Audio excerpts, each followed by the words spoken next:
ನಮಸ್ಕಾರ ಸ್ನೇಹಿತರೆ, welcome back to my channel.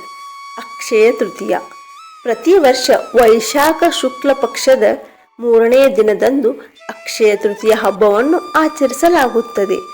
ಸಂಸ್ಕೃತದಲ್ಲಿ ಅಕ್ಷಯ ಎಂದರೆ ಕ್ಷಯವಲ್ಲದ್ದು. ಯಾವುದು ಕ್ಷಯಿಸುವುದಿಲ್ಲವೋ ಅದನ್ನು ಅಕ್ಷಯ ಎನ್ನುತ್ತಾರೆ.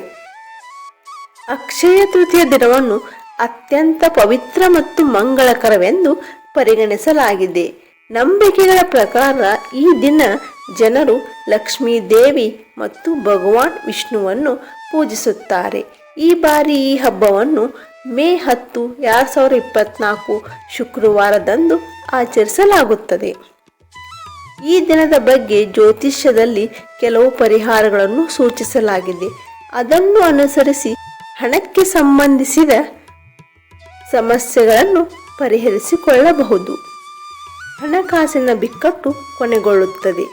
ಜ್ಯೋತಿಷ್ಯ ಶಾಸ್ತ್ರದ ಪ್ರಕಾರ ಅಕ್ಷಯ ತೃತೀಯ ಸಂದರ್ಭದಲ್ಲಿ ನೀರು ತುಂಬಿದ ಕಲಶವನ್ನು ದಾನ ಮಾಡುವುದು ಅತ್ಯಂತ ಮಂಗಳಕರವೆಂದು ಪರಿಗಣಿಸಲಾಗಿದೆ. ಮನೆ ಸಂಪತ್ತು ಮತ್ತು ಸಮೃದ್ಧಿಯಿಂದ ತುಂಬಿರುತ್ತದೆ. ಅಕ್ಷಯ ತೃತೀಯ ದಿನದಂದು ನಿಮ್ಮ ಮನೆಯ ಮುಖ್ಯ ದ್ವಾರಕ್ಕೆ ಮಾವು ಅಥವಾ ಅಶೋಕ ಎಲೆಗಳ ಮಾಲೆಯನ್ನು ಹಾಕಿ ಲಕ್ಷ್ಮೀ ದೇವಿಯ ವೇದ ಮಂತ್ರಗಳನ್ನು ಪಠಿಸಿ. ಈ ಕೆಲಸ ಮಾಡುವವರಿಗೆ ಅವರ ಮನೆಯಲ್ಲಿ ಹಣದ ಕೊರತೆ ಇರುವುದಿಲ್ಲ. ಇದರೊಂದಿಗೆ ಜೀವನದಲ್ಲಿ ಸಂಪತ್ತು ಮತ್ತು ಸಮೃದ್ಧಿ ಕೂಡ ಬರುತ್ತದೆ. ಸಂಪತ್ತಿನ ಅಧಿದೇವತೆ ಸಂತೋಷವಾಗಿರುತ್ತಾಳೆ. ಅಕ್ಷಯ ತೃತೀಯ ದಿನದಂದು ಮರಗಳನ್ನು ನೆಡುವುದು ತುಂಬ ಮಂಗಳಕರವೆಂದು ಪರಿಗಣಿಸಲಾಗಿದೆ. ಈ ಸಂದರ್ಭದಲ್ಲಿ ಮನೆ ಅಥವಾ ಯಾವುದೇ ಪುಣ್ಯಕ್ಷೇತ್ರಗಳಲ್ಲಿ ಗಿಡಗಳನ್ನು ನೆಟ್ಟರೆ ಒಳ್ಳೆಯ ಫಲ ಸಿಗುತ್ತದೆ ಎಂದು ಹೇಳಲಾಗಿದೆ. ಇದರೊಂದಿಗೆ ಸಂಪತ್ತಿನ ದೇವತೆ ಸಂತೋಷವಾಗುತ್ತಾಳೆ. ಜನರು ಈ ದಿನ ಹೊಸ ವ್ಯಾಪಾರ, ಉದ್ಯೋಗ, ಗೃಹ ಪ್ರವೇಶ ಮತ್ತು ಧಾರ್ಮಿಕ ಚಟುವಟಿಕೆಗಳನ್ನು ಪ್ರಾರಂಭಿಸುತ್ತಾರೆ. ಚಿನ್ನ, ಬೆಳ್ಳಿ ಮತ್ತು ಆಭರಣಗಳನ್ನು ಖರೀದಿಸಲು ಈ ದಿನವನ್ನು ಮಂಗಳಕರವೆಂದು ಪರಿಗಣಿಸಲಾಗಿದೆ ಮತ್ತು ಈ ವಸ್ತುಗಳು ತಮ್ಮ ಜೀವನದಲ್ಲಿ ಯಶಸ್ಸು, ಅದೃಷ್ಟ ಮತ್ತು ಸಮೃದ್ಧಿಯನ್ನು ತರುತ್ತವೆ ಎಂದು ನಂಬಲಾಗಿದೆ.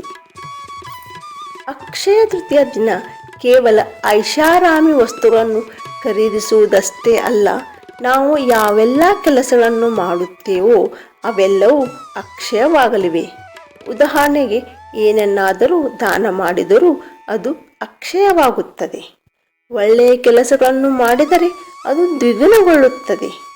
ಈ ಕಾರಣದಿಂದಾಗಿ ಆಹಾರ, ಬಟ್ಟೆ, ಪುಸ್ತಕ, ತೆಂಗಿನಕಾಯಿ, ಇತರ ಪದಾರ್ಥಗಳನ್ನು ದಾನ ಮಾಡುವ ಸಂಪ್ರದಾಯವಿದೆ.